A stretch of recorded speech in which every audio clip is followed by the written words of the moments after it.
Pretty Girl Club, welcome back to the Pretty Privilege series. This video is going to be about how to identify your internalized beauty standards. So this is actually part 2. I did a part 1 about a year ago. You guys really like when I talk about this subject. And I wanted to talk about this because have you ever seen those videos where girls say things like, oh, I don't have pretty privilege, or they will make comments like, oh, well, as a dark-skinned black woman, I have to be a 10 out of 10 in every area in order to be beautiful. So it's not necessarily that the woman saying that is ugly.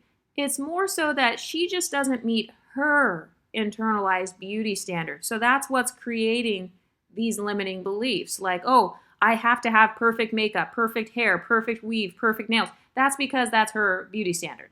It's not that society forces you to be beautiful, because society doesn't. You can be ugly if you want. If you want to look bad and crusty, then go ahead and do that. But a lot of women, they're dishonest with themselves and they don't allow themselves to pursue their internalized beauty standard. And so what happens is they grow up, they pretend like they don't care about beauty while secretly trying to become more beautiful. And then when they see women who have manifested that level of pretty privilege, then they get mad at those women. But I've noticed this pattern where the woman who is quote unquote average or not pretty, whenever you ask her what her internalized beauty standard is, I notice that she can never articulate it. So that's a problem. That's a part of why she doesn't look good, is because she hasn't sat there and thought to herself about what she believes is beautiful. So number one is, who is the prettiest woman you know? Like, think of the prettiest woman you've ever seen. It could be a celebrity, it could be a family member, it could be your mother. What does she look like? Because that's your internalized beauty standard. Is she tall? Is she short? Is she skinny? Does she have straight white teeth? What does her hair look like? What texture does she have with her hair? Or is she wearing a weave? Is she wearing lace fronts? Because if so, then that means lace fronts are a part of your internalized beauty standard. So there is no right or wrong way to be beautiful, but step one to increasing your pretty privilege is to actually identify what pretty privilege looks like. So I saw a video by Stefko. She talked about how, she was right about pretty privilege because she tried to increase her pretty privilege and then failed, basically. But then when you look at photos of her, she looks exactly the same. So when you think about who the prettiest women are to you, what do they all have in common? And I don't want you to think too hard about these questions. You're supposed to just let things pop up in your mind, okay? So who's the prettiest celebrity you can think of? It's probably not just one celebrity, but think of the top 10 prettiest celebrities that just pop up in your head. So I can answer the question. Sade's popping up in my head. Megan Good's popping up in my head. Tinashe's popping up. Yara Shahidi's popping up in my head. Megan Good just popped up again. Drea is popping up. Pretty much all the early 2000s video vixens are kind of popping up in my head. Erica Mena is popping up in my head. Okay, so that's a good gauge on a part of what my internalized beauty standard is. And for those of you who don't know, I did talk about my personal internalized beauty standard. I actually have a fluid standard of beauty. So that means that my beauty standard changes depending on the seasons. That means my beauty standard includes a lot of glamour. So changing up makeup and hair and all that. But what women popped up in your head? What skin color do they have? What eye color do they have? What body weight do they all have in common? So if a whole bunch of different women popped up in your head of different phenotypes, different heights, and different hair textures and stuff, you most likely have a fluid beauty standard, which means that it changes depending on your mood. So what a lot of women don't understand is that beauty is actually abundant. There are many different forms of beauty. Think about nature. Nature is abundantly beautiful just on its own. Mountains are pretty, snow is pretty, the sun is pretty, the beach is pretty. So that's how you're supposed to be thinking of beauty as a woman. But a lot of women, they have a scarcity mindset. So they feel like if I don't meet the social media standard of beauty, which is different from other forms of beauty, then they feel like they're not pretty. So the next question that I want to ask those women is, whose approval are you seeking? Who do you want to think that you are beautiful? Men, women, people on Instagram, the algorithm? Who? If you looked perfect tomorrow, if you looked like a 10 out of 10, perfect body, perfect teeth, if you had your dream aesthetic starting tomorrow, what would you do? Would you go out for Hollywood? Would you go become a pop star? Okay, that means you have a Hollywood standard of beauty. That's who you want to approve your beauty. The women who talk about media representation, those women have a Hollywood standard of beauty. They care about what the media thinks of their beauty. That's why they care about who's acting in this role, and what artist is the most hot right now, what's going on with these award shows. It's because they care about seeking the approval of Hollywood specifically. And by the way, everyone is seeking validation in one way or another. So here in the exotical community, I'm not ashamed of saying, oh yeah, I want validation. I'm not ashamed of that. Hell yeah, I want my validation. Hell yeah, I want my exotical tax. Hell yeah, I want my privilege. So remember, privilege is given to you by other people. So for the women who care about representation, they have a Hollywood standard of beauty. They want the approval of Hollywood. They want Hollywood to say, hey, she's a beauty icon. So whose approval are you seeking? That will also tell you what your standard of beauty is. Are you thinking about men? Because I hear a lot of women say, oh, well, if I looked like her, if I had her body type, then I would be dating around. Okay, so that's a male-centered standard of beauty. So there's the Hollywood-centered standard of beauty. There's a male-centered standard of beauty. There is a social media standard of beauty. All of these things are different. And the way that you know that they're all different is because, have you ever seen those videos on YouTube where they talk about girl pretty versus guy pretty? They talk about how certain things are pretty on Instagram, but they don't really translate the same in real life. Yeah, that's because each separate culture has its own unique standard of beauty. This is why I say that beauty is abundant. There's no such thing as a monolith. Beauty is not a monolith. You can be pretty and short, pretty and tall, pretty and older, pretty and younger. So women who have hierarchy thinking when it comes to beauty, they have a scarcity mindset about beauty. So that's why they create beauty hierarchies. That's why they say, oh, well, I'm the blueprint of beauty because I have the darkest skin and I have the kinkiest hair. So they're trying to create a hierarchy. They're saying the farther away you are from that, the less beautiful you are. And we know that that's false because beauty can exist in all different phenotypes. But if you looked like a 10 out of 10 tomorrow, what would you do differently? Would you date? Would you pursue a certain career? Would you go into modeling? Because if so, that means you have a fashion-centered standard of beauty. You have a model-centered standard of beauty. Would you become one of those fitness girls that's like a brand ambassador and she makes all those videos like lifting weights and she has those cute little fitness sets on? Okay, that means you have a fitness-centered standard of beauty. The women that talk about, oh, I'm beautiful because I have a BBL. I've got a stripper body. Okay, you have a stripper-centered standard of beauty. So one's not better than the other, but it's just that anytime I hear a woman talking about beauty, I can always tell what her internalized beauty standard is based on what her complaints are. So if your complaint with not being pretty is that you don't get male attention, you don't get dating app attention, okay, you have a dating app centered standard of beauty, or like I said, male centered. It's kind of a romantic centered standard of beauty. You want to use your beauty to attain romance. A lot of women, they are using beauty as a means to an end. So that's why I'm asking the question, like, if you were perfectly beautiful tomorrow, what would you do differently? So would you just have more confidence? Would you stay inside? Would you start socializing more? Because if so, that means that you are trying to use beauty as a form of social currency.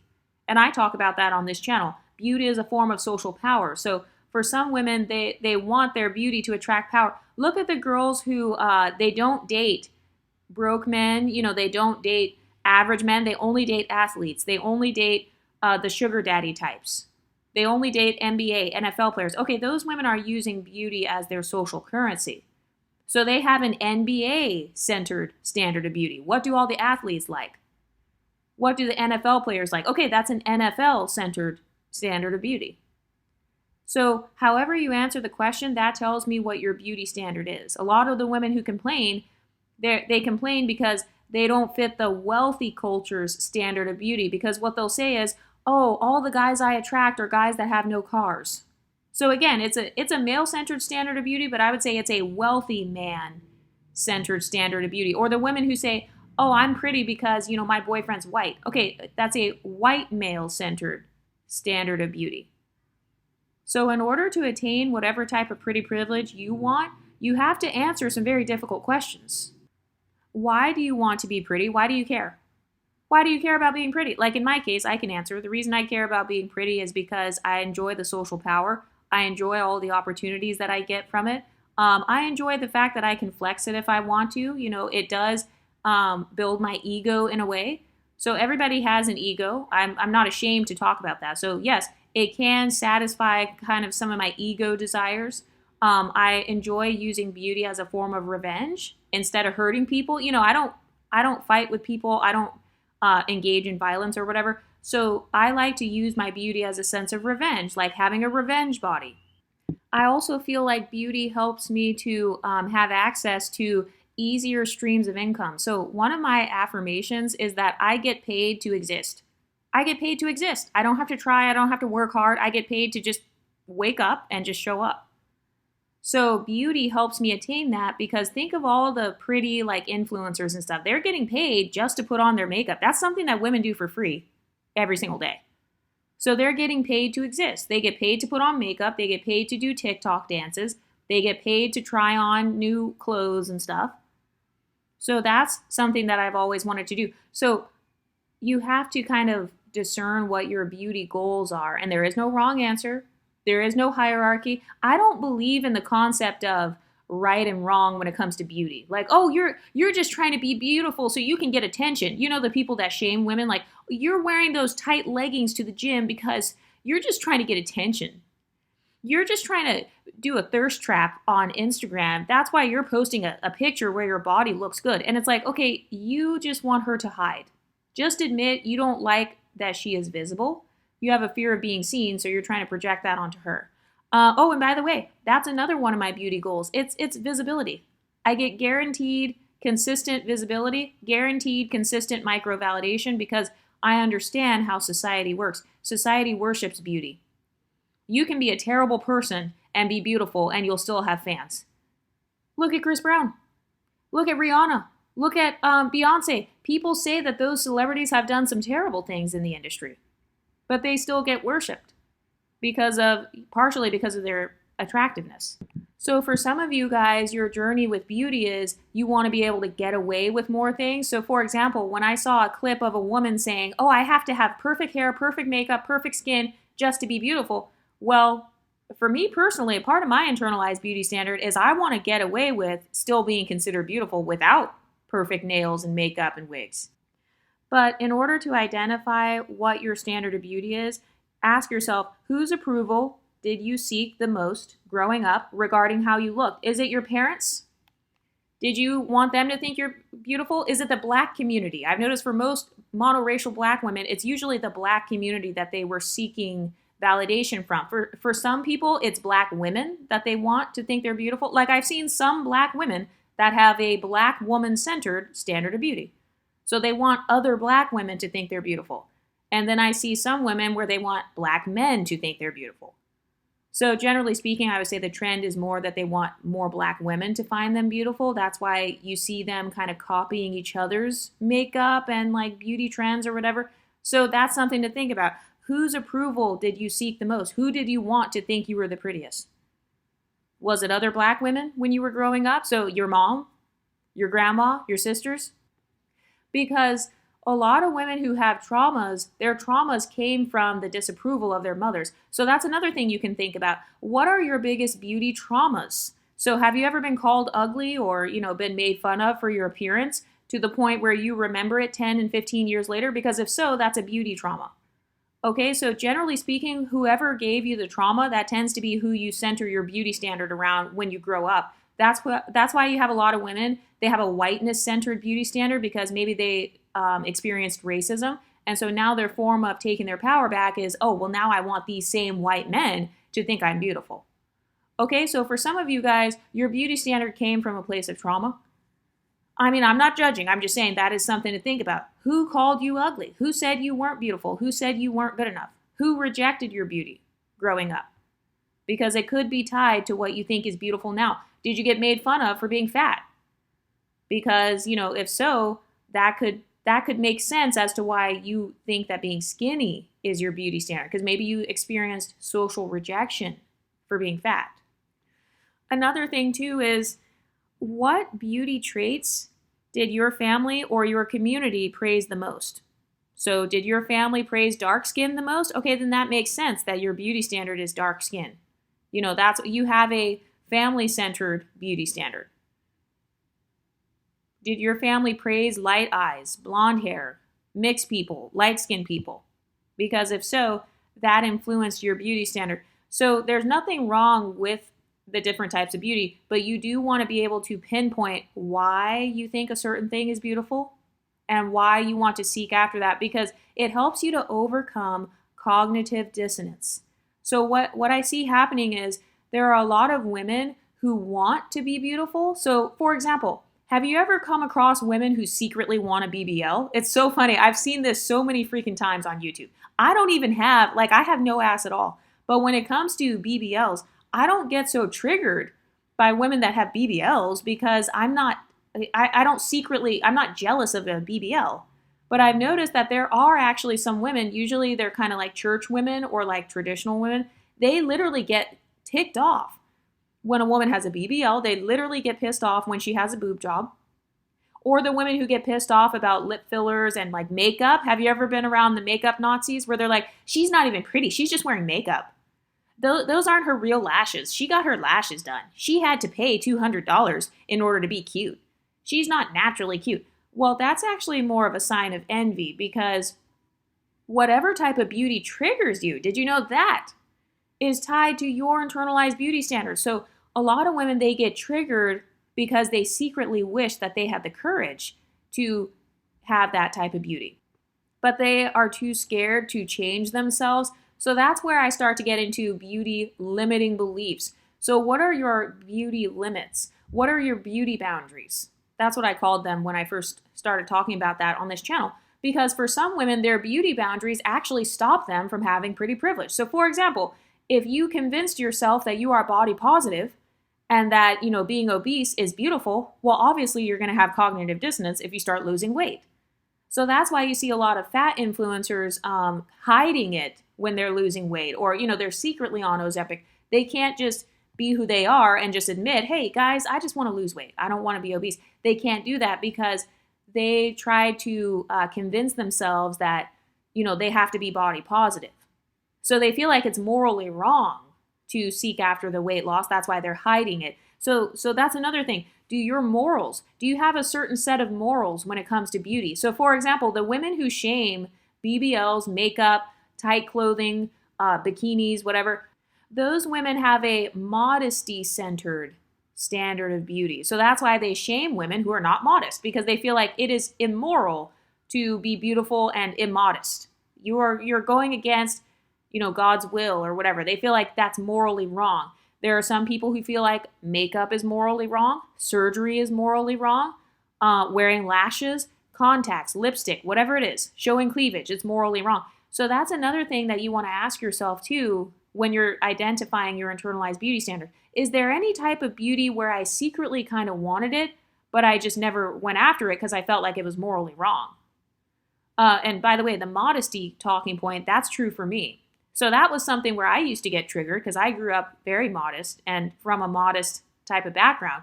I told you guys I grew up in a WASP background. So wearing bikinis and crop tops and club outfits and super high stripper heels, we would literally call them stripper heels. Like we would make fun of high heels because it's like, oh, she looks like a stripper. So we would say it like it's bad or it's negative if you're wearing certain high heels. There were some people that I was around where they would talk shit about red lipstick specifically. And so sometimes you're being triggered by another woman's beauty because her beauty goes against your morals. But you secretly want that beauty because you're kind of like, you're triggered, but at the same time, you kind of feel like she's a badass because it's like, wow, she was able to make it and have that much plastic surgery. Like Kylie Jenner is one.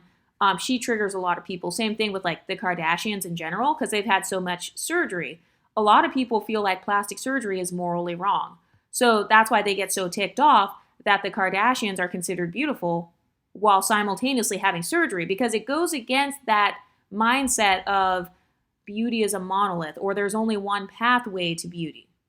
So for some women, it's not that they're ugly, it's that they have forbidden themselves from taking that pathway to beauty because they feel like, that's wrong. Getting fillers, that's wrong. That's self-hate. I've noticed that for some women, they have a fear of being called self-hating. And like I said, I'm not trying to create a hierarchy, but I'm just trying to pinpoint the exact insecurities. That's the insecurity. They're scared of people calling them self-hating. That's why they don't get the facelift, or they don't get the, I don't know, they don't put the makeup on, whatever, because they're scared that somebody will call it out. They have a fear of being exposed. They have a fear of being perceived as self-hating. They have a fear of people saying things like, you changed. Have you ever had somebody say that? You changed. Well, you think you're cute now. Oh, you got a new designer bag. You think you're cute. Oh, you grew your hair out a little bit. Oh, you got a sew in. Now you think you're cute. So there are some women where they don't pursue their internalized beauty standard because they can't handle the smoke. When you are pretty, when you have a pedestal, you are being adored by a lot of people. You are subconsciously being worshipped by a lot of other people, even though they won't admit it. And so that's very triggering. A lot of people are extremely jealous of that. A lot of people are viciously jealous. And that's why you have some women where, in order to protect their own safety, they're like, look, I don't want to look that good. Especially if they live in a crabs in a bucket environment. So this is why you hear some people say that when you're going to the hood, when you're going to a poor neighborhood, you don't want to flex. You don't want to come out with your beautiful designer bag and your beautiful brand new car and, have a beautiful house in the hood, because you're going to trigger people's pathological envy, and then you're going to get attacked. So for some women, they don't pursue their pretty privilege because they have the fear of getting attacked. They have a fear of their safety being at risk. So they're like, look, I'd rather be safe than be pretty. So which one's more important to you? There is no wrong answer, but what's more important, being safe or being pretty? Because anytime you have any sort of privilege in society, there will be people who want to sabotage you. And by the way, anybody who's listening to this is privileged. You're in a first world country, you have access to Wi-Fi, so you're already privileged. There are already a lot of people who dislike you. But another way to identify your internalized beauty standard is, what kind of beauty do you think is the most accepted? Okay, so did you ever feel more accepted when you looked a certain way? That's probably a part of your internalized beauty standard. You feel like straight hair is more acceptable. You feel like curly hair is more acceptable. Or blue eyes, or whatever the feature is. Being skinny, having a six-pack, big boobs, it's more accepted. Whatever you think is the most acceptable form of beauty, that's your internalized beauty standard as well. You know how they say, oh, her face card declined. Okay, what does that mean? It means that her face was not acceptable. It was not accepted in that scenario. She wasn't accepted in a classy setting. She wasn't accepted when it came to being celebrated for having pretty privilege. So what type of beauty do you think is the most acceptable?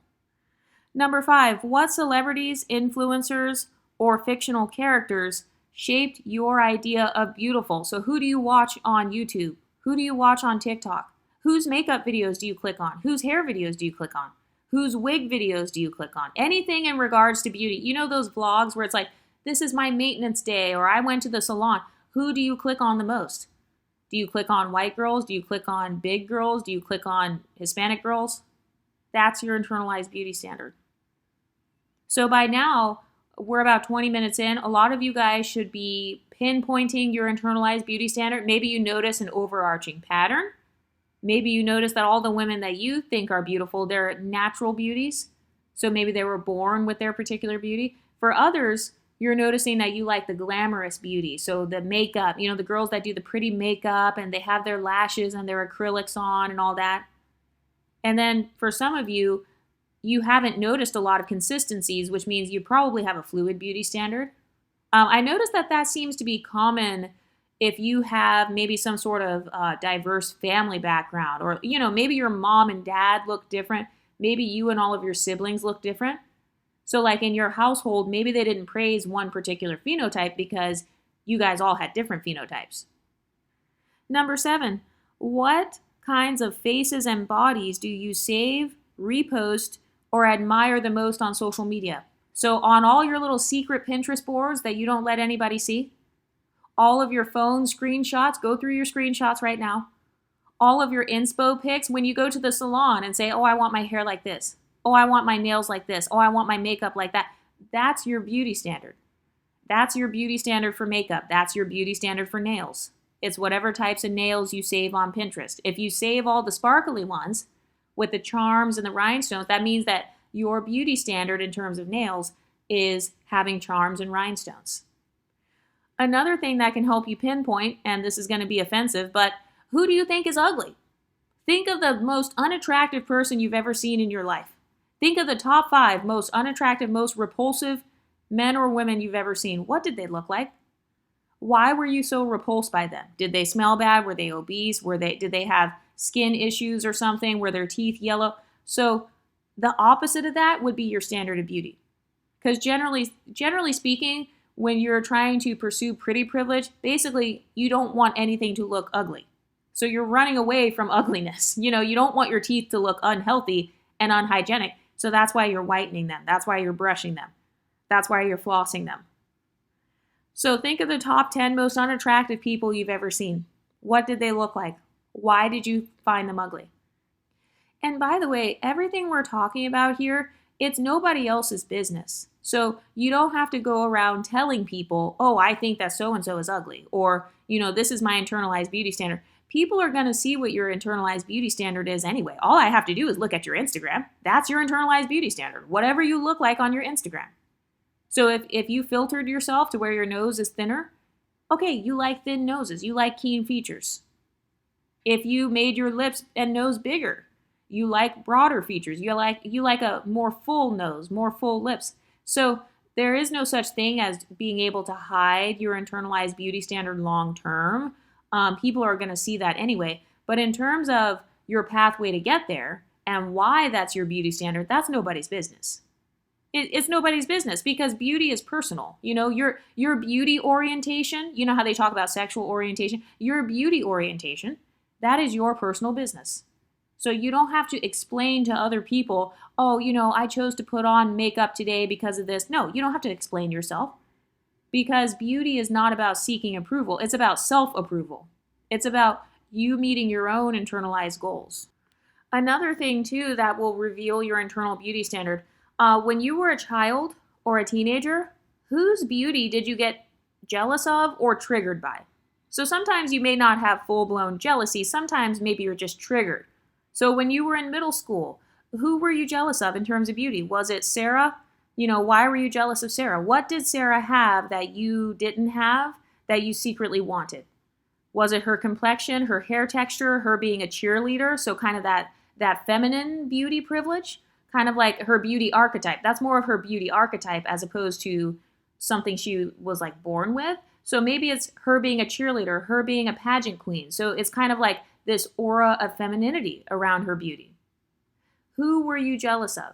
Everybody has experienced jealousy. If you come into my comment section trying to say you've never experienced jealousy, you're immediately going to be blocked because I don't want any fake ass bitches on my channel. So whoever you were jealous of, that's a signal of your internal beauty standard. Did you get jealous of the athletic girls, the girls on the soccer team, and the girls who played tennis? So maybe there was some jealousy there in terms of body type. Maybe you liked the fact that, she was the tennis champion. So her body was granting her access to privilege. She was admired for her body type. Was it a certain person on TV, like a certain pop star or an actress that you were kind of like jealous of? Or maybe you were just triggered. So the difference between jealousy and being just triggered is if you're just triggered, maybe this movie came on and you were just shocked by how pretty she was, or you were shocked by how she represented her beauty. You were shocked by the fact that she was wearing short shorts in her music video and she was just dancing around like it was nothing. So that's a key that points to the fact that that's probably a part of your internalized beauty standard and you just haven't admitted that to yourself yet. I think I'm on number 7, comparison. Do you compare yourself more to women who look like you or women who look very different? So the reason that this is important is because that reveals who you view as competition. If you view her as your competition, she meets your internalized beauty standard. I said what I said. So that's why I call out YouTube channels like Chrissy's where they talk about, oh, well, these mixed race women are doing this. Oh, these non-black women are doing that. The Latinas are doing that. Okay, whoever you're comparing yourself to, whether they look like you or not, that reveals who you see as your competition. It also reveals who you view as aspirational. So I want you to look back at your life, look back on your memories. Who did you compete with? Was there a girl in high school or middle school, or a girl in college, or was it your sister? Was it your cousin? Who did you compete with? Because that shows you what your internal beauty standard is. If you find yourself comparing to women who look like you, that means that you have taken in this idea that beauty is relative within your own racial or ethnic group or within your own body type group. And then if you compare yourself to women who look very different than you, that means that your beauty standard is shaped by some sort of external ideal that doesn't necessarily align with your natural traits. So, one's not better than the other, but that's just something to think about. So for example, if you're black and all of the girls you compete with are black, you have a blackness-centered standard of beauty. So you're defined by what the black community thinks is beautiful. What black women, like if you're competing with black women, you have a black woman-centered standard of beauty. So you want to know, what do black women think is beautiful? That's why you're looking at other black women and comparing yourself and competing. So everyone has competed with someone at some point. Usually it's more so in childhood or like teenage years, kind of before you understood who you were, but that is something to think about. Who have you been competitive with throughout your past? Who was your rival? Have you ever done a pageant or a modeling thing, or I don't know, like maybe you wanted to be the prom queen or something? Who were you competing against? So if you're comparing to women who are different, that means that you feel like looking like an other, or, looking quote unquote exotic. That is your ultimate standard. But then if you compare to women who are similar, that means that you unconsciously feel like you are only in competition within your category. So if you're a dark-skinned woman, you might feel like, oh, well, I'm only competing with other dark-skinned women. I just want to be the pretty one of the dark-skinned women. Oh, I'm only competing with women in my age range. Like I've noticed some women talking about that on YouTube. They'll be like, oh, why are you trying to compare me to someone 10 years younger? Okay, she has more of this age-centered standard of beauty. So she feels like if she's middle-aged, she's competing with women who are also middle-aged. You guys know how I think about this. I don't promote any form of hierarchy thinking on this channel. I think that it's unhealthy. But that is something that can help you, though, to understand what are your beauty insecurities, what's your beauty archetype, what kind of beauty do you put on a pedestal? Everybody puts someone or something on a pedestal. So I don't care what your beauty standard is. I don't care where it comes from, as long as it's authentic to you and as long as you embrace it. Because you have to be confident in whatever your standard is so that you know where to go. You want to be confident in what it is so that you know what the finish line looks like for you. Do you compare yourself to yourself? Do you compare your current beauty to your previous beauty when you were younger? You have a self-centered beauty standard. So everything you do is just based on, what do I look like now? What did I used to look like? So I would call that more of a natural beauty standard. So that's why a lot of those girls, those are the ones where they have limits with how much makeup they put on, or, a lot of those girls, maybe they don't get plastic surgeries and all that because they feel like, wait a minute, then I'm no longer myself.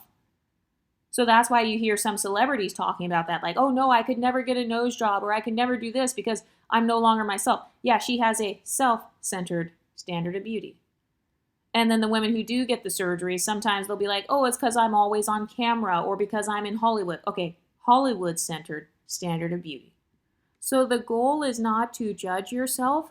The goal is to just spot the difference between what feels authentically beautiful to you and then what is coming from others.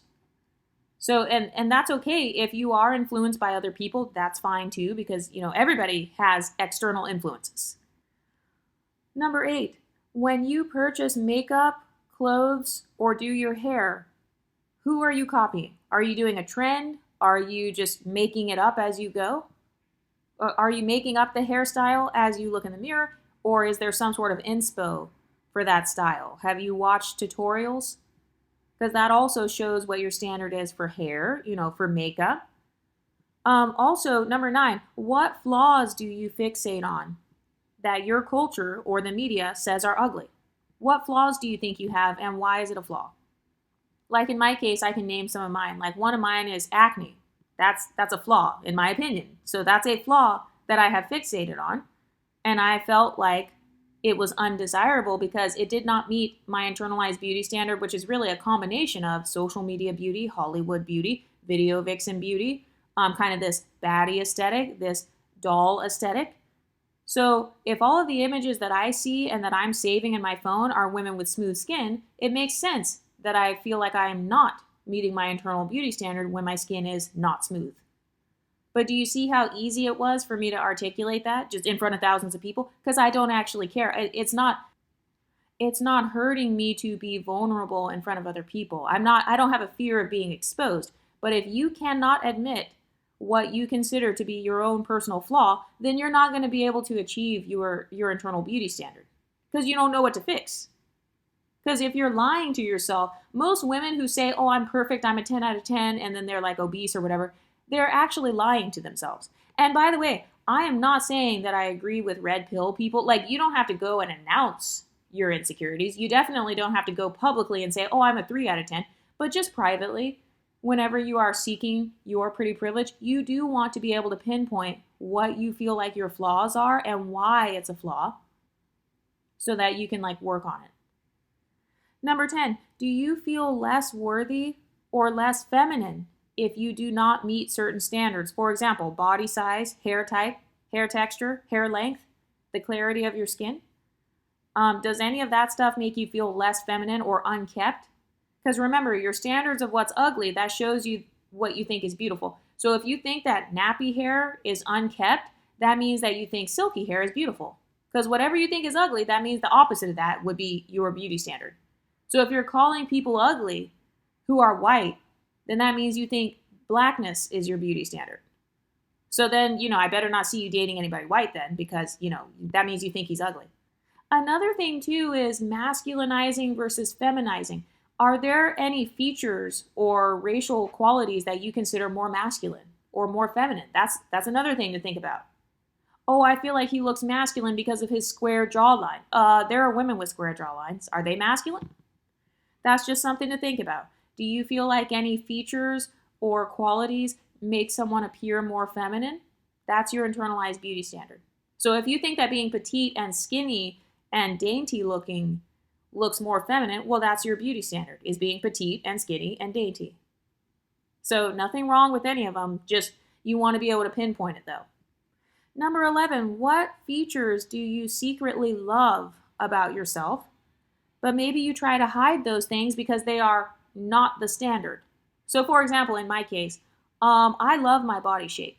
But since I grew up in a WASP background, white Anglo-Saxon Protestant, that's not the standard of beauty. Having a curvy hourglass shape and then showing it off, that is absolutely not the standard of beauty. The standard of beauty is more of a modest type of beauty.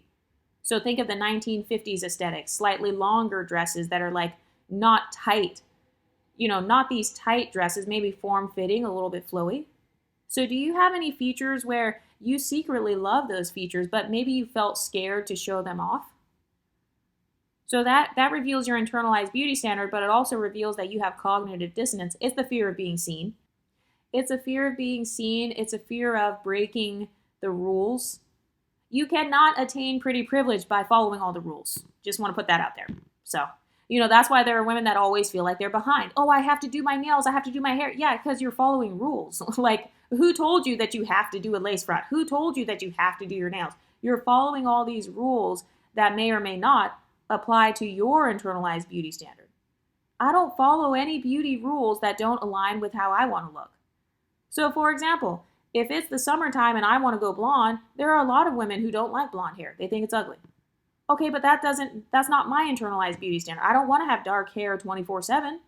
So if I want to change it up, there are certain rules that I'm going to naturally break. Number 12, do you believe that your beauty is conditional? So I'm only pretty if I'm skinny. I'm only pretty with a lace front. I'm only pretty if I'm glammed up. I'm only pretty when I look 10 years younger. Okay, that's your standard of beauty. Lace fronts, youth, makeup. Number 13, do you feel threatened or inspired when you see someone who doesn't fit your standard, but they have confidence? So let's say you think being obese is ugly, but then you see somebody obese who is confident. Do you feel threatened by her, or do you feel like, wow, that's inspiring? And the reason that's important is because that exposes how you feel about not conforming. So, for example, like if somebody does not fit the popular beauty standards, some people call it mainstream beauty or popular beauty, feeling threatened by that, that means that your subconscious might still be attached to the dominant standard. And there technically is no real dominant standard. There's only what's dominant to you. But that is something to think about. Do you feel threatened by unconventional women, or women, for example, the LGBT women who dress kind of like a butch guy, they dress kind of masculine? That doesn't fit kind of this feminine standard of beauty. Are you threatened by women like that? Women who challenge the status quo, how do you feel about their beauty? Are you threatened or offended by them? So same thing, women who get the BBLs, that's a good example of challenging the status quo. Are you threatened by BBLs? Women who do like this crazy makeup where it's like they draw all these different like designs on their face and stuff. Are you threatened or offended by that? Or are you more inspired by that? How do you feel around women who are confident? Another thing too is, how do you feel around women who meet your internalized beauty standard and they're confident? That's a big trigger for a lot of women. If she's pretty, if I think she's pretty and she thinks she's pretty, oh no, now I'm really mad. That's a trigger for a lot of women. A lot of teenage girls go through that. They will meet a girl where they wish they looked like her, and then they get mad when she's like confident and likes how she looks. But if you're threatened by another woman's beauty, whether it's the same as yours or different, that's a sign of hierarchy thinking. It means that you view beauty as a competition within a hierarchy. Who's the prettiest in the male gaze? Who is the prettiest to white people? Who is the prettiest to dark-skinned black women? Who's the prettiest on YouTube? So that's hierarchy thinking. It's social competition. But if you are inspired by other women's beauty, that just shows that you probably have more of a fluid beauty standard where you allow for diversity within beauty. So you know how to appreciate beauty, whether it's the same beauty as yours or different beauty. So in order to pinpoint my internalized beauty standard, the question that I ask myself is like, when did I first realize that beauty mattered, and what message did I receive in that moment? So in my world, when I first realized that beauty mattered, it was in first grade. I actually remember kind of the day. I remember there were a couple instances. So number one, in first grade, I remember this little boy in my class, his older sister came to pick him up, and she was like, "Oh, is your crush here?" And then he turned red. He was embarrassed. And then she was like, "Oh yeah, your crush, Exoticals United." And she like called out my name in front of the class. And I also remember in first grade, some teachers making comments about how all the boys have a crush on me, or like who I'm going to marry when I get older. So those were the first instances that I kind of heard about beauty or remember people talking about beauty. So that was when I first realized it mattered. By the way, that was in a Black environment. So the Black community was the first community to pinpoint my beauty and to also make it known that like this is important, or like you're different because of this. So that's the message that I received. That's the first message I received about beauty, is that beauty is a sense of standing out. It's a way that I gain special treatment and special attention. The first time I realized that was in first grade, and it's because adults brought it up. So you can reflect on yourself. When did you first realize that beauty mattered? Because in my case, it had to do with how adults treated me. It also had to do with how boys perceived me. Those were the first messages that I got about beauty. Another thing that helps you realize your internal beauty standard is, when you were growing up, what features did you wish that you could change, and why? So did you want to change your nose because maybe your nose doesn't look like the noses on TV, or maybe there was a girl in your class where all the boys had a crush on her, and then you noticed that she has a smaller nose than you? So what features did you want to change when you were growing up? And another thing too is, for me, it's analyzing when I feel the prettiest. So do I feel pretty when I align with mainstream trends, or do I feel prettiest when I look different and unique from other people? So for me, I notice it's both. So I want to meet a lot of beauty standards. For example, I enjoy meeting the social media beauty standard. I enjoy meeting a Hollywood beauty standard. But at the same time, I don't want to look like a twin of everybody on social media and in Hollywood. So I like to use things like fashion, like clothing, I like to use clothing or like jewelry and stuff to kind of highlight my individuality. So I try to do both. So that's something to think about. Do you like standing out more? Do you like blending in more? Or do you like a good mix of both? Also, I love receiving compliments on my face because I just feel like that is the focal point of my beauty. So that makes me feel the most validated. So that shows that a part of my internalized beauty standard is face card. What does my face look like? Do I have a pretty face? For other people, maybe it's other body parts. Maybe it's their ass. I've heard some women, they're like, oh, I love my ass. That's my favorite body part. Okay. That's not my favorite body part, but okay.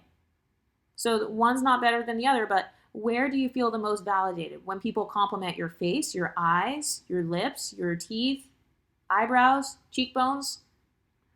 I noticed that a lot of my internal beauty standard, I do have a fluid beauty standard, but generally speaking, I like to use beauty as a privilege. So if I see something about myself where I do not find any privileges attached to that particular type of beauty, then I don't really want it, I've noticed. So for example, having a bloated stomach. I'm not saying that you can't be privileged with a bloated stomach, but I just have never seen it. So that's why whenever my stomach is bloated, I feel like, okay, no, this is not what I want to look like. That's a micro insecurity.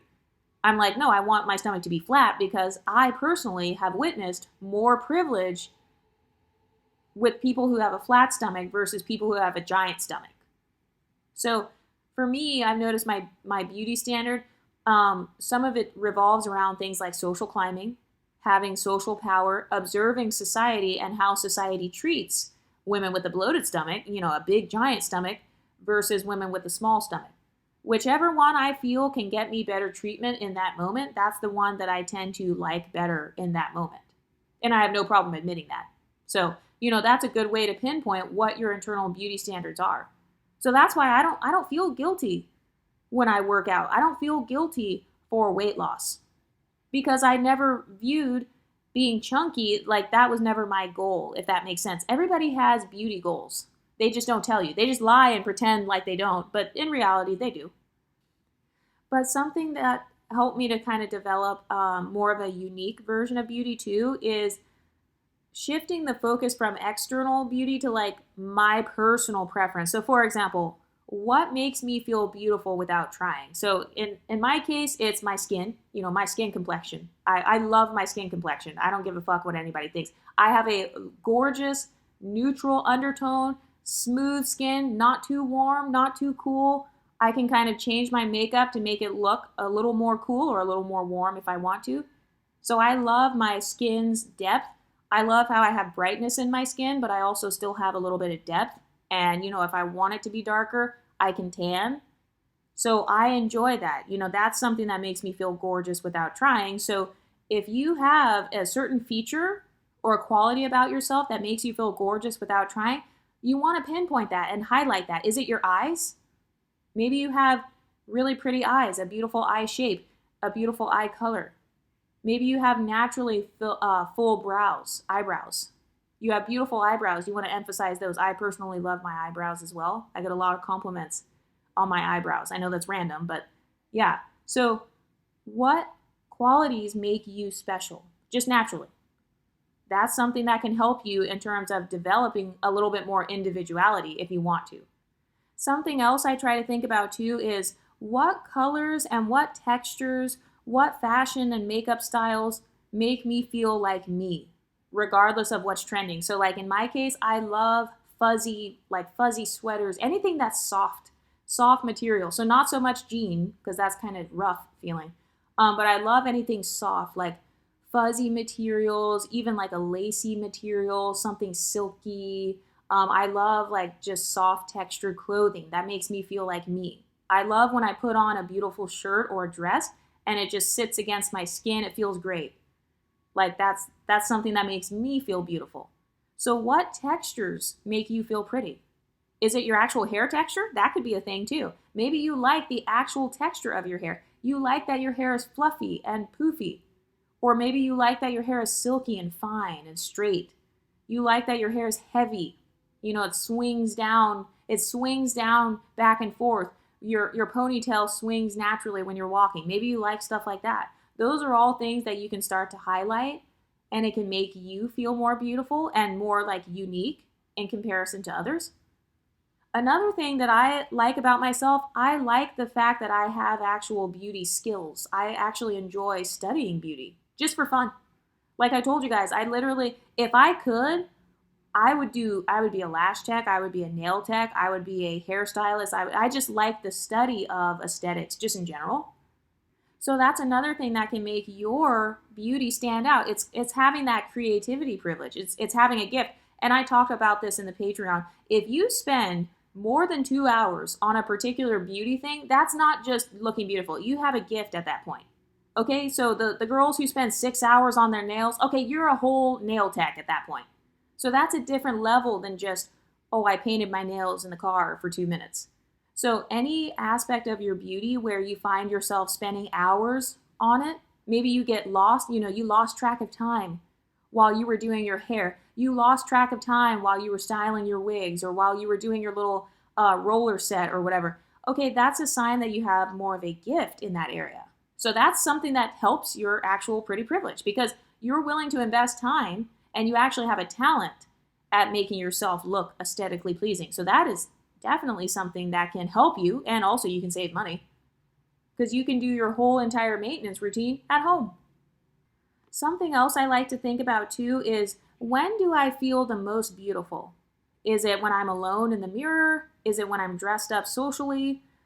Is it when I'm creating content like this, talking about pretty privilege? I would say this is a big one for me, actually. Creating the content like this makes me feel beautiful and soft because I'm not thinking about bills right now. I'm not thinking about other random stuff. I'm thinking about my own beauty. So creating this type of content, it's a form of micro validation for my beauty. Also, for whatever reason, if I go to the grocery store and I look pretty, like I don't know why, I just feel so pretty. Like when I go to the grocery store, because it just makes me feel like a little celebrity or like a little doll, or kind of like I have my own reality show or something like that. It's like, I have on a cute little skirt and a cute little dress, and I'm just going to the store.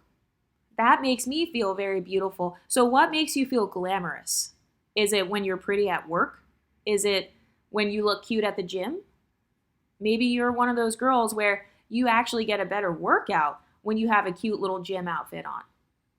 Another thing that I did when I was a teenager, I still do it to this day, is I love to create these little beauty mood boards. So now Pinterest is a thing, but like when I was a kid, it was more so the posters on my wall. So think about what kind of posters you used to have on your wall as a kid. If you had posters of men and male rappers and artists, you had a male-centered standard of beauty. And what race were those men? Did you have Chris Brown? Did you have, I don't know, some rappers or something? Okay, that's a black male or mixed race male centered standard of beauty. Did you have pictures of a bunch of white women? Pictures of a bunch of racially ambiguous women? Like in my case, I had Fergie, I had Christina Aguilera, I had Tyra, Rihanna. So I guess you could call it a multicultural centered standard of beauty. Kind of like a Hollywood centered standard of beauty as well, because most of the people I named are like pop stars and stuff. So that was my internalized standard of beauty growing up. Who's famous in Hollywood? So that's something else that helps you kind of like realize where your beauty standard came from. Has it been the same your whole life, or did it change? By the way, I don't recommend trying to force yourself to change your internal beauty standard. That just doesn't make sense to me, and I think that it doesn't work.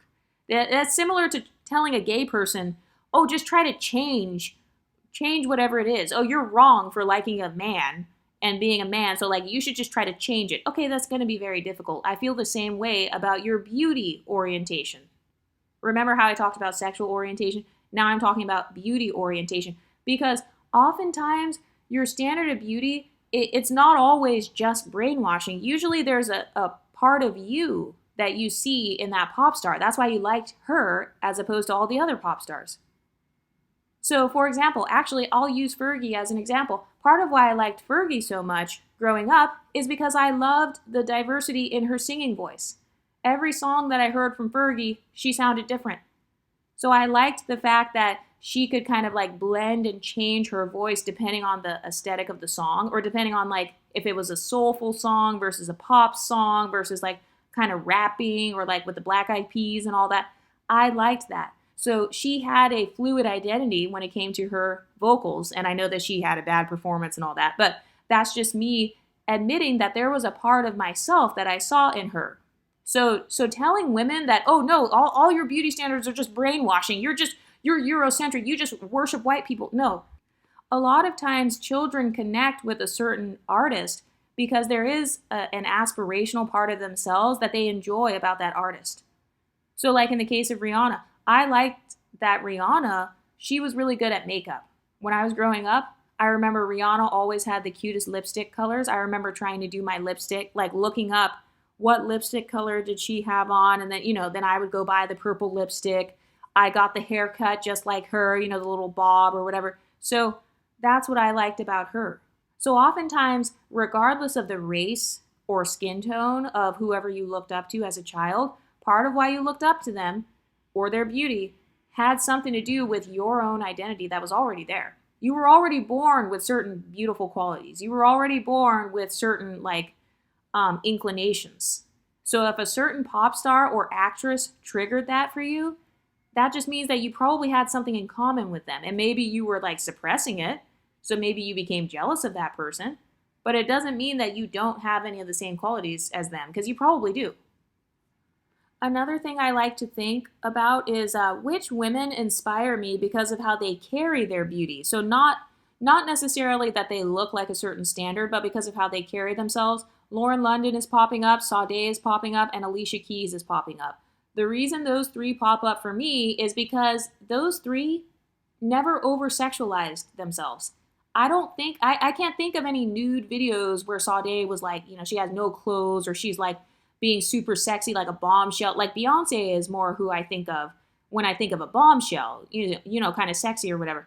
But women like Sade or Alicia Keys or Lauren London, they come off as more unbothered. They're like, look, I'm going to do my job. I'm going to go home. I'm going to record the song and go home. I'm going to be on this movie and then go home. So I liked that there was an aspect of not overexposing themselves, as opposed to like a Rihanna where, she could expose everything if she wanted to. She had more of a dominatrix type of way of carrying her beauty. So that's something else that helps me to pinpoint my internalized beauty standard, not just for physical appearance, but for how a woman carries her beauty. Do you like when women are more glamorous, more of a bombshell? Do you like kind of this sexy type of beauty? What beauty archetype inspires me the most? That's something that I've thought about. And like I said, mine is fluid, so it can change depending on where I'm going.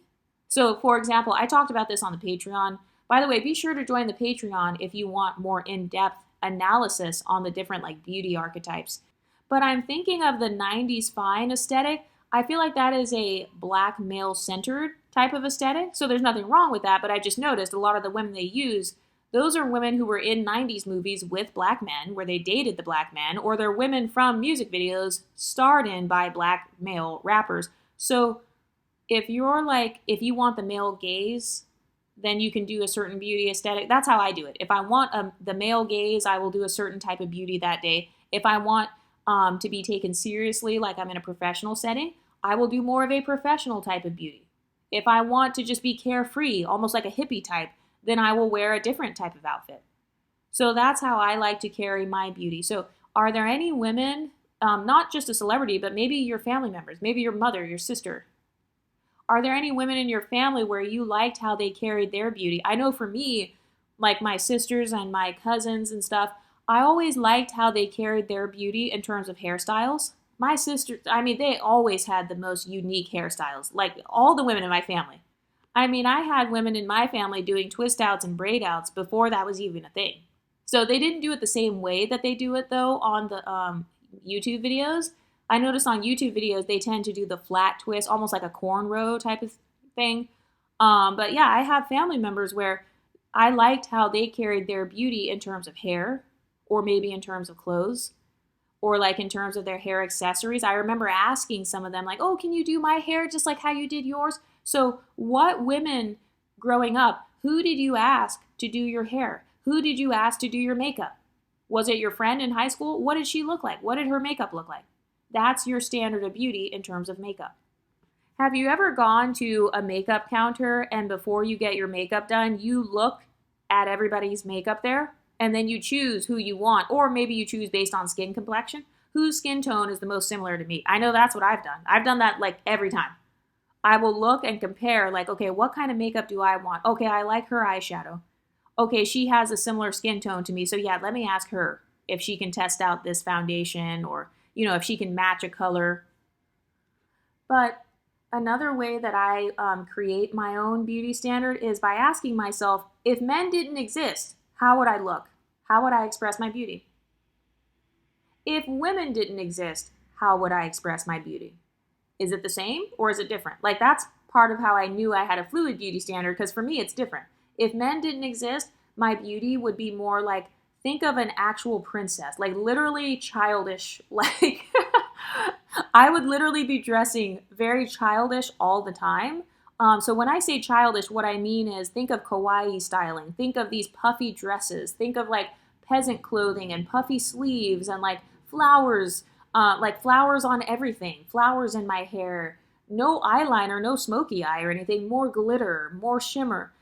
So that's how I dress when I'm trying to be, I guess you could call it girl pretty. And then if I'm looking for the male gaze for whatever reason, I notice my aesthetic is different. I'm going to show more skin. So I might wear a belly shirt. I might wear a bodycon dress where it's hugging my curves. I might wear a red lipstick. I might wear a little bit of an eyeliner or smoky eye, something kind of like bedroom eyes or something. So I would go maybe more sexy. So that's something to think about. Okay, if nobody ever judged you, how would you express your beauty? If men didn't exist, how would you look? If women didn't exist, how would you look? If white people didn't exist, how would you look? If black people didn't exist, if you were the only black person left on earth, how would you look? Those are all the thoughts that I like to ponder, and it helps me to pinpoint why I dress a certain way or why I like a certain type of beauty. Something else I think about is the type of qualities that I want to radiate, because beauty is like a form of hypnotism. It's like a form of hypnosis in a way. You're kind of mesmerizing other people. So what emotions do I want people to feel when they look at me? Like, I know for me, I want people to be in awe when they look at me. I want there to be a little bit of a shock factor. I want them to be surprised at my level of glamour. So I like a little bit of an unrealistic type of beauty. So that's the Hollywood beauty. That's that Instagram, social media type of beauty. So I notice I want to be awe-inspiring. I want people to feel inspired for sure.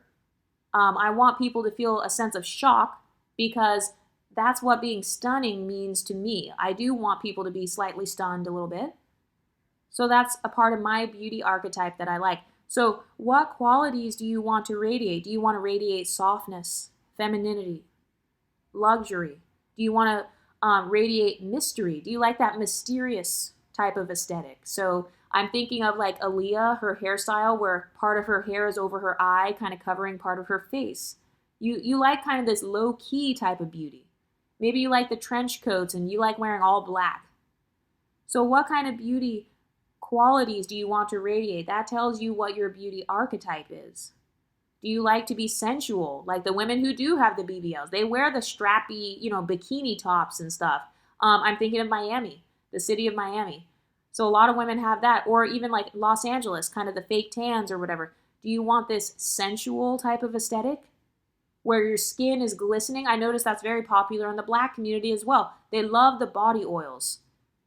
I've never seen any other ethnicity as into body oils as much as I have with the monoracial black community, because it radiates this version of sensuality. So having this deep skin tone that's shimmering and sparkling. So it's not just like the average skin tone where it's just, moisturized, whatever. No, it's like your skin is actually, it looks dewy, it looks wet.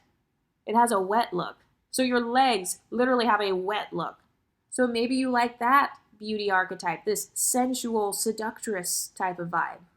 Also, what aspects of my appearance do I want to nurture as opposed to fixing it? So for example, if I wanted to fix something, that really means I want to change it. So if I want to fix my boobs, or if I want to fix my hips or something, that means I'm probably changing something about it. So it could be getting a surgery, it could be doing a special workout. But if I just want to nurture a certain quality, that means that I just want to enhance it. Oh, and by the way, What is your relationship to beauty enhancements? Because, like I said, some people have beauty boundaries or limits. So, for example, when it comes to my cheekbones, maybe I want to nurture my cheekbones. I want to enhance them. So I'm going to put some highlighter on. Fixing them would be like, oh, I'm getting cheek implants. I'm doing something to change it, basically. Also, what rituals or habits? I like to think about beauty habits that make me feel the most beautiful. So for me, it's things like taking care of my skin, getting rid of breakouts, moisturizing my skin really well, doing spot treatments if I have a scar or if I have something that, some sort of hyperpigmentation, putting vitamin E oil on that. You know how they have like the cuticle oils and stuff, doing stuff like that. So those are small things that make me feel more beautiful. And notice how that's not male centered. That's just a form of self care. So beauty is a combination of like your self care, your hygiene, and your personal style, your aesthetic goals. Another thing that I'll think about too is what kind of beauty do I want people to associate me with 10 years from now? So, for example, the reason that I don't follow all of the beauty trends is because I know that they're trends. So I know that 10, 20 years from now, having all the filler, all the filler in your jaw and your chin and your cheeks and your lips and under eye, and having all of that filler, I don't believe it'll be as trendy 10 years from now as it is. I know some of you might disagree. Some of you guys probably have filler, but that's just for my personal face. For my personal face type and bone structure, I believe that, 10 years from now, I think I will personally look better without filler as opposed to with it. So for you, how do you want people to perceive your beauty 10 years from now? Do you want to look the same as you do today? Do you want to look older? So for example, if you are in your 30s and you look like you're in your early 20s, 10 years from now, do you still want to look like you're in your early 20s? Or do you want to look older? I think that a big part of a woman's self-esteem comes from how she looks. And that's why a lot of people make that comment where they're like, oh, you're revolving your whole personality around your looks. You revolve your personality around your skin tone. Well, it's because they're not admitting that in society, how you look determines how you're treated. It determines how you're perceived. Because whether you like it or not, people stereotype you. So privilege is just positive stereotypes. What positive stereotypes do I want to be associated with? So if I want to look like a video vixen, what positive stereotypes do I associate video vixens with? I associate them with being very glamorous, having access to professional makeup and hair people, getting into exclusive parties and stuff, and like getting paid to just exist. I associate them with like being a socialite. So do you see how I was able to just psychologically pinpoint why I have a certain internal beauty standard? It's because of what I associate their lifestyle with. So what lifestyle do you want your beauty to be associated with? There's a reason why you see a lot of women trying to dress elegant. They want to look mature. They want to look like old money. In fact, that's an aesthetic, old money aesthetic. The clean girl. She wants to look clean cut and kind of like polished. Like, she's not too trendy. She's very like subtle in terms of her beauty. So you're not going to see orange eyeshadow and like a bright orange lip or anything with the clean girl aesthetic. You're going to see a lot of neutral colors. I also like to think about how beauty gives me visibility. And so it's like, okay, why do I care about visibility? Why do I want visibility? Well, it's because I want to be able to show the world my talents. Visibility is like a form of attention. So I want to be able to show the world my talents. I want to be able to make sales if possible. This could be selling a product. It could be a brand deal of some sort. So thinking about that helps me to understand my internal beauty standard. It helps me to understand what my goals are with my beauty. Also, if your beauty standard is something different than how you naturally look, if you try to convince others that that's your beauty standard, we can all tell that you're lying. You guys saw recently with Queen Chama what happened, where she wrote these long posts on her community page trying to convince me that she finds herself pretty. So a woman who truly finds herself pretty, she doesn't have to do that. She doesn't have to write a 500-word essay convincing random strangers on the internet why she thinks that she's pretty. So when you genuinely meet your internal beauty standard, you're more unbothered. You don't have to really convince others of your beauty. You have a lot more peace. You're a lot more carefree. That's why a lot of people stereotype pretty women as having easier lives. Well, it's because we do. We do. Because we're not so focused on proving ourselves to others because we've already proven ourselves to ourselves. Also, you can pinpoint your beauty standard for each feature. So when it comes to eyebrows, how do you do your eyebrows on special occasions? Do you do them fluffy? Do you go get them threaded? Do you get them waxed? Because if you're getting them waxed, that means your beauty standard for eyebrows is thin, slightly thinner, higher arch. So examining your beauty appointments, that also tells you your internal beauty standard. If you get Brazilian waxes, that means that your beauty standard for your hoo-ha is being hairless, as opposed to being like bushy. So looking at my beauty appointments, seeing what problems I'm trying to solve.